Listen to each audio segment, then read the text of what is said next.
inside these schools. Despite the board's attempt to deny it, District 196 schools are quickly becoming a place where promoting activism is actually more important than promoting education. I'll take you back to my first day at RHS this fall. The principal came out and gave us a heartfelt speech about equality and standing together.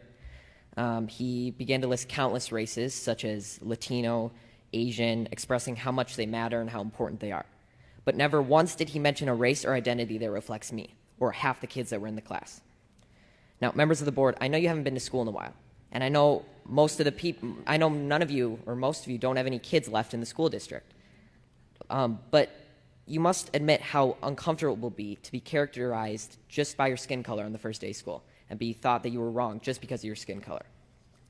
So I will never forget the look one of my friends gave me from across the room as we were sitting there listening to this blatant bias being expressed in the so-called equity statement by the leader of our school. To be clear, I don't need you to tell me that I matter, but hearing the condolences given to other races and leaving just one race out, inevitably you'll start to feel like you've done something wrong.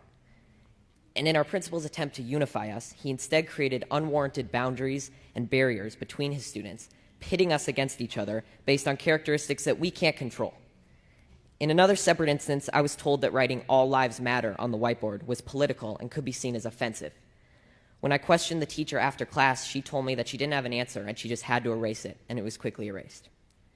There are political signs all over RHS, about specific races that matter, specific sexual orientations that matter, and specific perspectives that matter. But when I questioned the RHS administration about how these signs were political, they told me that they were supporting human rights. So when I questioned why the equity statement couldn't represent all students, they told me that to even ask that question was outlandish and offensive. And when I asked why that was, they told me, quote, "Whites have a pretty good situation right now," unquote. So is that not racism? Disregarding my question merely because of the color of my skin?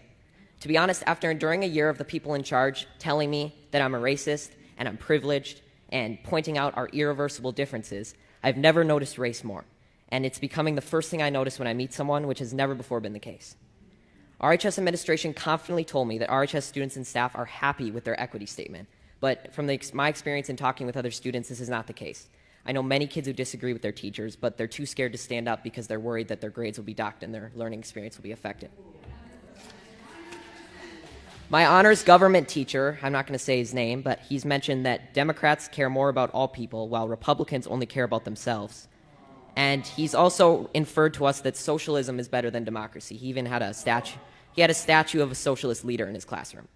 I've been told by a lot of kids that they just stay silent and adjust their schoolwork to reflect an acceptable opinion to secure a good grade.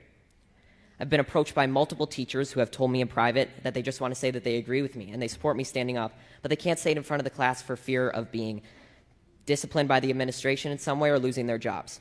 There is clearly only one way to think in this district, and that is that they are teaching their kids to shut up if they don't agree.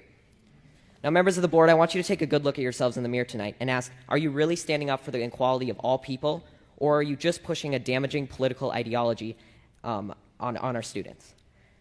A fellow coworker at my job, who, by the way, is of color, discreetly told me that the schools seem to be pushing a very leftist agenda in class. This proved that not everyone is happy with your school, and not everyone who isn't happy is white.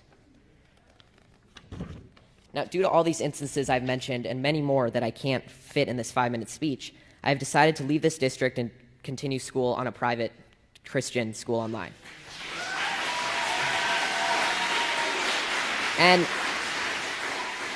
And there will be sacrifices, and I will not get to walk in the graduation ceremony or attend milestones at RHS, but I will be able to learn in an environment that is not intent on punishing me daily for my skin color and political views. Now, regardless of how you take my speech, whether you just shrug it off as malarkey or Fox News talking points, I encourage you to think about it, because someday I'm going to be a leader. I may be the president, a governor, or just a professional golfer, but I will never stop believing that everybody has value, no matter their skin color or personal beliefs, and it's a shame that you're not going to be able to say that I was an alumni of RHS in District 196. Thank you.